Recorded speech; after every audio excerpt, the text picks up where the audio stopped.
Oh my word, I'm in pain. A lot of pain. At the weekend, I competed in the Spartan Beast race, which is a 25-kilometre race in the Pentland Hills in Edinburgh. It's a race up them, down them, through the reservoirs. Absolutely brutal, but an amazing, amazing experience. I filmed my day and I want to share that with you now. Stood at the start line knowing that what I'm about to do is going to be pretty painful. Give off 3 aroos like the true Spartan I am, and we're off. You know, the start of the race was pretty nerve-wracking, and 5 minutes into the race you're like, why are my legs sore and why am I tired? How am I going to manage 25 kilometres of this? We jump over the first hay bale, the first obstacle, and then onto this climbing frame type thing, and after that you kind of get into the flow of the race.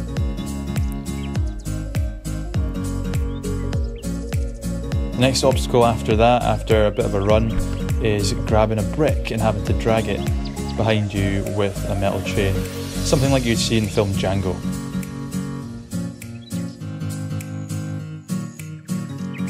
A lot of running, lots and lots of running over fields, up hills. This was one of the steepest hills I've ever climbed, and just to make matters worse, when you get to the top, rather than just reaching the top, they force you to get under barbed wire and do the top of the hill under the barbed wire. It's pretty tough. Conditions at the top of the hill were terrible. You couldn't see 10 metres in front of you, and then out of nowhere you start to see obstacles coming straight into you, like this wall here that you had to climb over. Not a high wall, I must admit, but at the same time just enough to get you out of the momentum of running. And then you have a memory test where you had to take the last 2 digits of your bib number and match it to the code. 3 miles later they asked you what number and code it was. If you got it wrong, you had to do 30 burpees.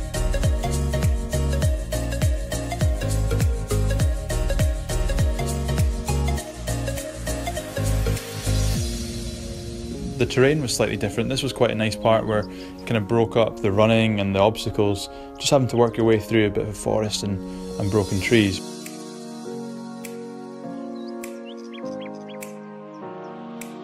The water was absolutely freezing, and you had to get your head and your whole body under these obstacles that were floating on the surface of the water. So enough to give you that kind of panic attack feeling, that taking your breath away feeling, because the water was just so cold.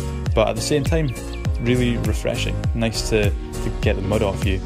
And then they had you running, much more running. As you can see, the condition terrible, wind, rain, no visibility.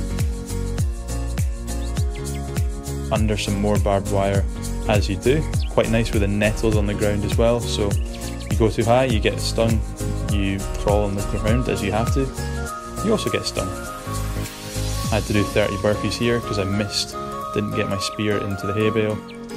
Atlas balls, this was near the end, which was really tough, and of course climbing up the rope before getting into more water, dirty water this time, which again was freezing.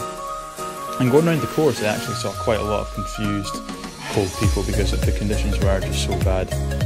Had to carry a log here as well, just when I thought I was about to finish. Nope, we had another obstacle. But there we had it, crossed the finish line. This is a picture from last year, and got my time before taking a big swig out of the free beer that you get at the end. Tricky pose for the photo, another swig, and another swig before throwing in the bin because it actually tastes rubbish. Just finished, that was absolutely brutal.